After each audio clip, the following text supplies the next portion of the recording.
안녕하세요. 오늘 저희와 함께 깊이 파고들 주제, 바로 전류계의 측정 범위 확장입니다. 네, 안녕하세요. 전기를 다루는 현장이나 실험실에서 혹은 취미로 전자공작 하실 때 있잖아요. 네네. 가지고 있는 전류계로는 이거 측정하기 좀 벅찬데 하는 큰 전류를 만날 때가 종종 있죠. 그렇죠. 이 전류교류는 안 되는데 더 큰 거 자르면 어떡하지? 이런 고민, 네, 충분히 하실 수 있습니다. 맞아요. 오늘 저희가 분석할 자료가 바로 이런 상황에 대한 명쾌한 해답을 제시하는 한 블로그 게시물인데요. 아, 네. 김성수 님이 2024년 7월 8일에 작성하신 글입니다. 제목은 2117회 전류계의 측정 범위를 확대시키기 위하여 전류계와 병렬로 접속하는 것은 이거예요. 네, 아주 직접적인 제목이네요. 그렇죠. 이 자료를 통해서 당신께서 전류계 측정 범위를 늘리고 싶을 때 도대체 뭘 어떻게 연결해야 하는지, 그리고 그 원리가 뭔지 확실하게 이해하실 수 있도록 저희가 도와드리겠습니다. 네, 좋습니다. 자, 그럼 자료의 제목이자 핵심 질문 바로 던져볼게요. 전류계의 측정 범위를 확대시키기 위하여 전류계와 병렬로 접속하는 것은 무엇일까요? 자료에는 선택지로 분류기, 배율기, 검유기, 전위차계 이렇게 4가지가 제시됐는데요. 네 가지가 있군요. 네, 이 질문에 대한 답을 찾아가는 여정 지금부터 함께 시작해보죠. 네. 자, 바로 본론으로 들어가 볼까요? 자료에서 던진 질문, 전류계 측정 범위를 넓히기 위해 병렬로 접속하는 것, 정답이 뭐였죠? 네, 자료에서 명확히 제시하듯 정답은 바로 분류기, 영어로는 션트라고 하죠. 분류기입니다. 분류기. 여기서 가장 중요한 단서, 핵심 키워드는 역시 전류계와 병렬로 접속한다 이 조건이에요. 아하, 이게 딱 분류기를 가리키는 결정적인 열쇠가 되는 거죠. 병렬 연결이 핵심이군요. 그럼 그 선택지에 있던 다른 것들 있잖아요. 예를 들어 배율기 같은 거요. 그건 왜 답이 안 되는 건가요? 아, 그거 좋은 질문입니다. 이게 또 헷갈릴 수 있거든요. 자료에서도 다른 장치들을 살짝 언급하는데요. 네네. 배율기, 멀티플라이어라고 하는 이것도 측정 범위를 확장하는 데 쓰는 저항은 맞아요. 맞는데 그럼 뭐가 다른 거죠? 결정적인 차이가 있죠. 배율기는 전압계의 측정 범위를 넓힐 때 써요. 그것도 전압계랑 직렬로 연결합니다. 전압계랑 직렬. 그렇죠. 근데 이 문제에서는 전류계의 측정 범위를 그것도 병렬로 연결해서 확장하는 경우를 딱 짚어서 꼽고 있잖아요. 네, 명확하게요. 그러니까 목적도 다르고 연결 방식도 다르고 그래서 이건 분류기에 해당하는 거죠. 나머지 검유기, 갤베노미터는 아주 작은 전류 감지하는 거고요. 전위차계, 포텐셔미터는 전위차 정밀 측정이나 가변 저항으로 쓰이니까 질문의 맥락하고는 좀 거리가 멀죠. 그렇군요. 네. 그래서 전류계, 병렬 연결, 측정 범위 확장 이 3가지 키워드를 다 만족시키는 건 분류기밖에 없는 겁니다. 명확해지네요. 배율기는 전압계랑 직렬, 분류기는 전류계랑 병렬. 이거 확실히 구분해야겠어요. 네. 꼭 기억해 두시면 좋습니다. 자, 그럼 이 분류기라는 것이 대체 어떤 원리로 작동하기에 전류계의 측정 범위를 넓혀줄 수 있는 걸까요? 그냥 저항 하나 병렬로 더 연결한 거잖아요. 근데 어떻게 더 큰 전류를 재게 되는 건지 이게 좀 궁금합니다. 바로 그 지점이 이제 전기 회로의 아주 기본적인 원리랑 맞닿아 있어서 흥미로운 부분인데요. 네, 핵심 원리는 바로 전류 분배, current division이라고 부르는 원리입니다. 전류 분배요? 네. 자료 설명처럼 분류기는 기본적으로 저항값이 아주 낮은 저항체예요. 근데 이걸 전류계의 내부 저항, 보통 RA라고 표시하죠? 이 내부 저항과 병렬로 연결하는 겁니다. 네, 병렬로. 자, 그럼 회로에 전류가 이렇게 흘러 들어오면요. 전류 입장에서는 길이 2갈래로 나뉘는 거예요. 하나는 전류계 쪽 길, 다른 하나는 분류계 쪽 길. 길이 2개가 생기는군요. 그렇죠. 여기서 중요한 게 전류의 속성인데요. 전류는 저항이 낮은 쪽으로 더 많이 흐르려고 하는 경향이 있어요. 저항이 낮은 쪽으로요? 네. 마치 물이 넓고 방해물이 적은 길로 더 많이 흘러가는 것처럼요. 저항이 작으면 그쪽으로 전류가 더 쉽게, 더 많이 흐르는 거죠. 아하. 따라서 이 분류기의 저항값 RS를 전류기의 내무 저항 RA보다 훨씬 아주 작게 만들면 어떻게 될까요? 대부분의 전류가 그 저항 작은 분류기 쪽으로 가겠네요. 정확합니다. 측정하려는 전체 전류 I 중에서 아주 작은 일부 IA만 전류계 쪽으로 흐르고요.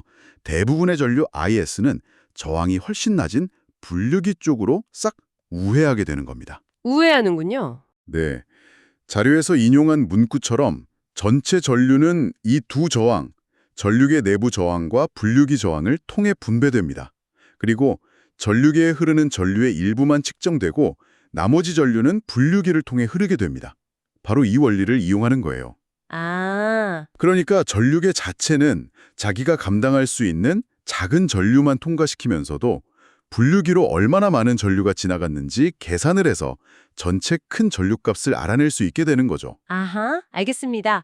그러니까 전류계 입장에서는 나 이거 감당하기 힘든데 하는 큰 전류가 막 밀려올 때 옆에다가 분류기라는 훨씬 넓은 게 고속도로 같은 걸 터주는 거군요. 네네, 비유 좋네요. 그래서 대부분의 전류는 그쪽으로 휙 흘려보내고 전류계의 이 좁은 골목길로는 원래 자기가 감당할 수 있는 만큼의 작은 비율만 측정해서 고속도로로 이만큼 갔으니까 전체는 이만큼이겠네 하고 추정하는 방식이네요. 맞습니다. 아주 훌륭한 비유예요. 와, 당신께서 만약 측정하려는 전류가 너무 커서 전류계가 힘들어한다면 이 분류계라는 작은 부품이 일종의 교통 분산 시스템 역할을 해주는 셈이네요. 진짜 신기한데요? 네, 맞습니다. 핵심을 정확히 짚으셨어요. 교통 흐름을 분산시켜서 병목 현상을 해결하는 거랑 똑같은 원리죠. 그리고 중요한 건 단순히 길만 터주는 게 아니라 얼마나 많은 비율로 전류 혹은 교통량을 나눌 것인지를 정확하게 설계해야 한다는 점입니다. 아, 비율이 중요하군요. 그렇죠. 바로 여기서 분류기의 적절한 저항값을 선택하는 게 중요해지고 자료에 제시된 계산식이 딱 등장하는 겁니다. 계산식이요? 오, 어떤 공식인가요? 네, 자료에 따르면 분류기의 저항값 RS라고 쓸게요. 이 RS를 구하는 공식은 이렇습니다. RS는 R에 N-1 RS는 라N-1 공식이 나왔군요. 여기서 라는 아까 말씀하신 전류계 내부 저항일 테고 N? 이건 뭐죠? 배율인가요? 그리고 왜 공식에 그냥 N이 아니고 N-1이 들어가는 거죠? 좀 복잡해 보이는데요. 네, 하나씩 보죠. 배율 N은 아주 직관적인 개념이에요. 예를 들어서 당신께서 가진 전류계가 최대 1A까지 잴 수 있다고 해봐요. 네, 1의 1짜리요? 그런데 실제로는 최대 10A까지 측정해야 하는 상황인 거예요. 아, 10배네요. 그렇죠. 그럼 원래 측정 범위를 몇 배로 늘리고 싶은 거죠? 바로 10배. 이 10배가 바로 배율 N입니다. 아하, N은 10. 네, 그러니까 N은 측정하고자 하는 최대 전류 나누기 전류계의 최대 측정 전류인 셈이죠. 오케이, 배율 N은 이해됐습니다. 그럼 왜 N-1이냐? 이게 궁금한데요. 네, 그게 중요하죠. 자, 전체 전류를 I라고 하고 전류계에 흐르는 전류를 IA, 분류기에 흐르는 전류를 IS라고 해봅시다. 네, I는 IA 플러스 IS겠네요. 맞습니다. 그리고 병렬 연결이니까 전류계 양단에 걸리는 전압이랑 분류기 양단에 걸리는 전압이 같아요. 즉, 전압골 전류 S 저항이니까 IA 곱하기 RA는 IS 곱하기 RS랑 같습니다. 아, 전압이 같다. IA 곱하기 RA는 IS 곱하기 RS. 네. 그렇죠. 그리고 우리가 원하는 건 뭐였죠? 전체 전류 I가 전류계 흐르는 전류 IA의 N배가 되도록 하는 거잖아요.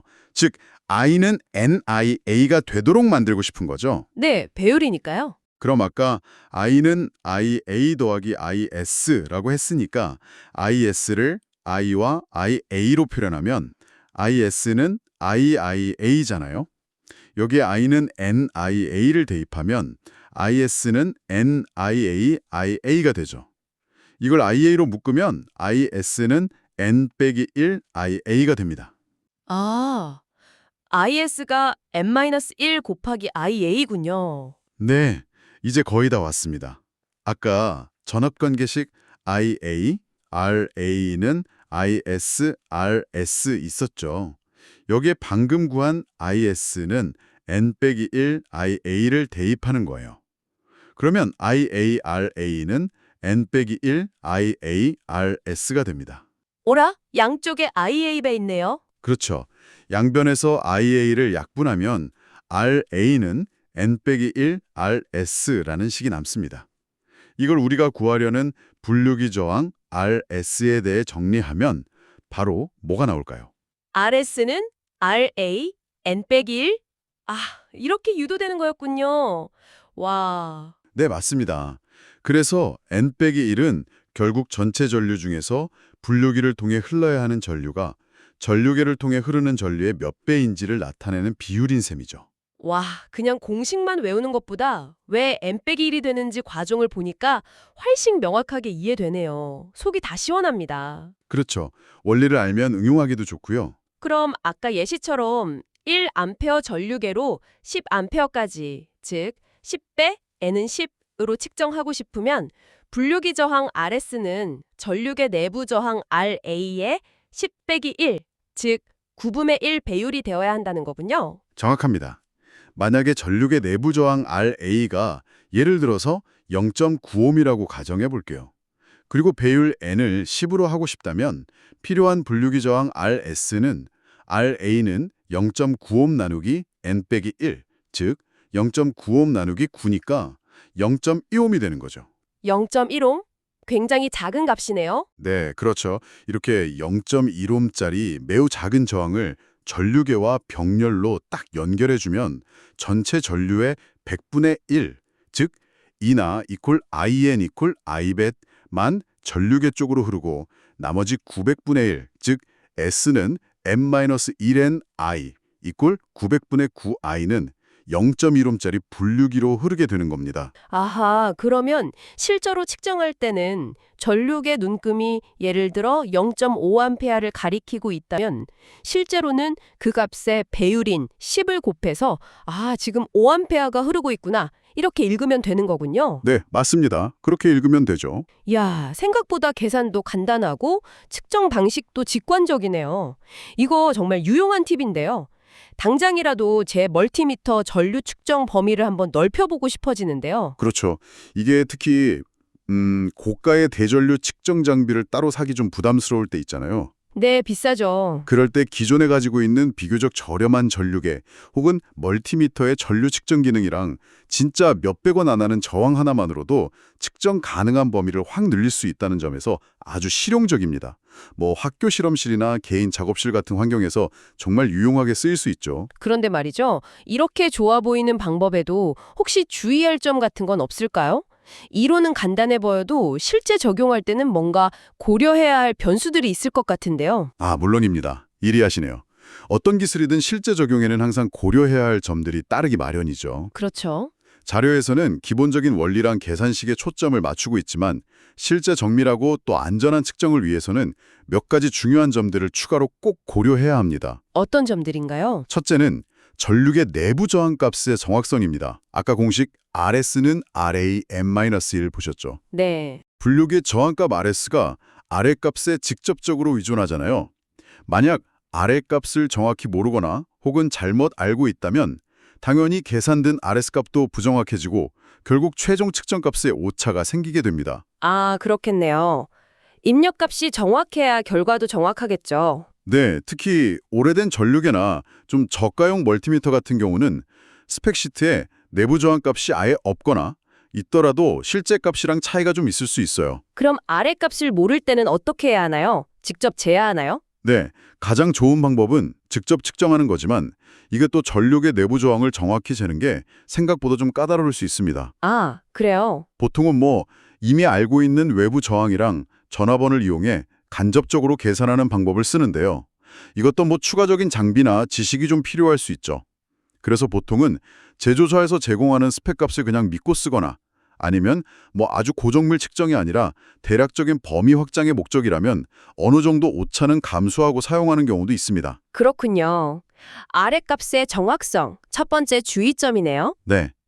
그리고 둘째는 분류기 저항 RS 자체의 정밀도와 안정성입니다. 분류기 저항 자체요? 네. 특히 배율이 커질수록 RS 값은 매우 작아진다고 했잖아요. 네, 아까 10배일 때 0.1ohm이었죠. 그렇죠. 만약에 100배 확장을 원한다면 RS는 아래에 199이 되어야 하거든요. 이렇게 작은 저항값은 그 자체로 정밀하게 만들기도 좀 어렵고 또 값의 아주 작은 변화도 전체 측정 비율에는 큰 영향을 미칠 수 있어요. 아, 조금만 달라져도 비율이 확 틀어질 수 있겠군요. 네. 게다가 저항값은 온도에 따라서 변화할 수 있거든요. 그런데 분류계에는 큰 전류가 흐르니까 열이 발생하기 쉽단 말이죠. 어항이니까 열이 나겠죠. 그래서 온도 변화에 따라서 저항값 변화가 적은, 그러니까 온도 계수가 낮은 정밀 저항을 사용하는 것이 중요합니다. 와, 온도의 영향까지 고려해야 하는군요. 저항에 전류가 흐르면 당연히 열이 나는데 그 열 때문에 저항값이 변해서 측정값이 틀어질 수 있다니 생각 못했네요. 맞습니다. 이게 또 세 번째 고려사항인 분류기의 전력 용량, W 문제하고도 바로 연결됩니다. 전력 용량이요? 와트 말씀하시는 거죠? 네. 분류기에는 큰 전류 I스가 흐르니까 P는 IS 제곱 RS만큼의 전력이 열로 소모되거든요. 아, 전력 소모 공식 P는 I 제곱 R. 네. 만약 이 열을 감당할 수 없는 너무 작은 전력 용량의 저항을 사용하면 어떻게 될까요? 저한이 너무 뜨거워져서 타버리거려나 뭐 고장나지 않을까요? 그렇죠. 저항이 과열돼서 타버리거나 아니면 저항값이 확 변해버릴 수 있습니다. 이건 뭐 측정 실패는 당연하고 심하면 화재 같은 안전사고로 이어질 수도 있어요. 헉, 위험할 수도 있군요. 네. 따라서 예상되는 최대 전력 I스를 계산하고 그에 따른 전력 소모량 P를 충분히 견딜 수 있는, 그러니까 안전 마진을 충분히 고려해서 넉넉한 전력 용량 W를 가진 저항을 선택해야 합니다. 예를 들어서 계산된 전력 소모량이 1와트다. 그러면 최소 2와트급 아니면 뭐 더 여유 있게 그 이상의 저항을 사용하는 것이 안전합니다. 와, 듣고 보니 정말 중요한 내용들이네요. 그냥 저항 하나 병렬로 딱 연결하면 끝! 이게 아니었군요. 네, 그렇죠. 전류계 내부 저항 RA의 정확성부터 시작해서 사용할 분류기 저항 RS의 정밀도, 온도 특성, 그리고 충분한 전력 용량까지. 와, 안전과 정밀도를 다 잡으려면 생각보다 꼼꼼하게 따져봐야 할 것들이 많네요. 맞습니다. 특히 안전 문제는 진짜 아무리 강조해도 지나치지 않겠죠. 역시 실제 적용은 이론처럼 마냥 간단하지만은 않네요. 네, 맞습니다. 원리는 간단하지만 실제 회로를 구성하고 또 신뢰성 있는 결과를 얻으려면 이러한 엔지니어링적인 고려가 반드시 필요합니다. 하지만 뭐 이런 점들을 잘 이해하고 적용한다면 분류기는 분명히 아주 강력하고 또 경제적인 전류 측정 범위 확장 솔루션이 될 수 있습니다. 좋습니다. 그럼 오늘 살펴본 내용 한번 정리해 볼까요? 네, 전류계의 측정 범위를 안전하고 효과적으로 늘리려면 분류기라고 불리는 저항을 사용해야 한다. 근데 이 저항은 전류계 내부 저항보다 훨씬 작은 값을 가져야 하고 전류계와 병렬로 연결해야 한다. 네 맞습니다. 병렬 연결. 그리고 이 분류기는 측정하려는 큰 전류의 대부분을 자기가 가져가서 우회시키는 전류 분배 역할을 하고요. 그렇죠. 길을 나눠주는 거죠. 그 저항값은 RS는 RA N-1이라는 공식을 통해서 내가 원하는 배율, 즉 몇 배로 측정 범위를 늘리고 싶은지에 따라 정확하게 계산해서 선택해야 한다. 네, 공식 기억하시고요. 그리고 실제 적용할 때는 전류계 내부 저항 RA 값의 정확성, 그리고 분류기 저항 RS의 정밀도와 온도 특성, 마지막으로 아주 중요한 충분한 전력 용량까지 고려해야 한다. 여기까지 짚어봤습니다. 네, 핵심 키워드는 역시 분류기, 병렬 연결, 전류 분배, 배율, 그리고 실용적 고려사항. 뭐 이 정도가 되겠네요. 와, 완벽한 요약입니다. 특히 전류는 저항이 낮은 길로 더 많이 흐른다는 그 병렬 회로에서의 전류 분배 기본 원칙하고요. 또 그 비율을 원하는 대로 조절하기 위해서 분류기 저항값을 개선하는 공식, 그리고 실제 적용 시의 주의점들. 이것들만 딱 기록하시면 전류계 측정 범위 확장의 핵심은 완전히 이해하신 겁니다. 아, 감사합니다.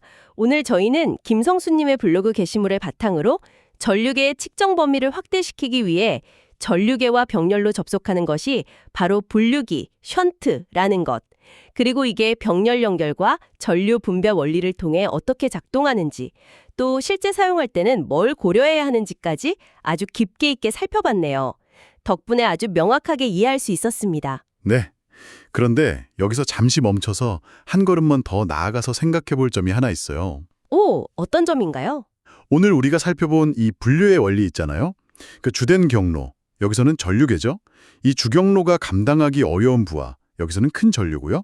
이걸 처리하기 위해서 병렬로 보조 경로, 즉 분류기를 만들어서 흐름을 분산시키고 전체 처리 용량을 늘리는 방식. 이게 과연 전기회로에만 딱 국한된 아이디어일까요? 오, 흥미로운 질문인데요. 듣고 보니 아까 잠깐 나왔던 그 교통체증 비유도 그렇고 꼭 전기 분야가 아니더라도 비슷한 원리가 적용될 수 있을 것 같기도 하고요. 그렇죠. 예를 들어서 웹사이트에 갑자기 사용자가 확 몰릴 때 있잖아요. 그때 여러 대의 서버가 동일한 요청을 나눠서 처리하는 기술. 혹시 들어보셨어요? 로드 밸런싱이라고 하는데요. 아, 로드 밸런싱 들어봤어요? 네. 네. 하나의 주 서버. 이게 마치 전류계처럼요. 이게 모든 요청을 감당하기 어려울 때 여러 대의 보조 서버. 이게 마치 분류기처럼요. 이걸 병렬로 쫙 두고 요청을 분산시켜서 전체 시스템의 처리 속도랑 안정성을 높이는 거거든요. 와, 진짜 똑같네요. 네. 이것도 결국 일종의 부하 분산이자 병렬 처리 원리를 이용한 거죠. 심지어 각 서버로 가는 요청의 비율을 조절하는 알고리즘까지 있다는 점을 생각하면 더욱 유사하고요. 와, 로드 밸런싱? 정말 그렇네요. 서버 하나가 처리할 수 있는 한계가 있으니까 여러 대를 병렬로 연결해서 부하를 나누는 것. 분류계 원리랑 정확히 일치하는 것 같습니다. 혹시 또 다른 예시도 있을까요? 자연 현상에서도 찾아볼 수 있을 것 같아요. 예를 들어서 강물이 막 불어서 범람할 위험이 있을 때 인공적으로 방수로나 유수지 같은 걸 만들어서 물길을 나누는 거 생각해 보세요. 아, 네네. 치수 사업에서 하는 거요? 그렇죠. 주된 강, 메인 채널의 수용 능력을 넘어서는 물을 임시로 다른 곳에 저장하거나 다른 경로로 흘려보내서 홍수 피해를 막는 거잖아요. 맞아요. 이것도 결국 주 경로의 한계를 보완하기 위한 병렬 경로, 즉 우회로를 통한 흐름 분산 원리라고 볼 수 있겠죠. 조금 더 넓게 보면 생태계에서 동물들이 한정된 먹이 자원을 두고 막 경쟁할 때 일부 개체들이 다른 종류의 먹이를 찾거나 아예 서식지를 옮겨서 경쟁 압력을 줄이는 현상 같은 것도 넓게 보면 비슷한 맥락으로 해석할 여지가 있을지도 모르겠습니다. 와, 정말 생각지도 못한 영역까지 연결되네요. 전류계의 측정 범위를 넓히는 작은 기술 하나에서 시작했는데 이게 컴퓨터 네트워크, 치수공학, 심지어 생태계의 원리까지. 네, 그렇죠. 어쩌면 우리 주변의 복잡한 시스템들이 안정적으로 돌아가도록 하는 아주 보편적인 설계 원리 중 하나일지도 모르겠다는 생각이 막 드네요. 네, 충분히 그럴 수 있죠. 어쩌면 당신께서도 주변을 한번 둘러보시면서 혹시 이런 분류나 우회, 부하 분산의 원리가 숨어있는 다른 사례는 없는지 한번 찾아보시는 건 어떨까요? 일상 속에서 뜻밖의 발견을 하실 수도 있을 겁니다. 네, 아주 좋은 생각입니다. 오늘 저희와 함께 전기회로의 작은 부품 속에 담긴 깊은 원리를 탐구해 주셔서 감사합니다. 네, 저도 즐거웠습니다. 다음에도 흥미로운 지식과 통찰을 가지고 다시 찾아뵙겠습니다. 감사합니다. 감사합니다.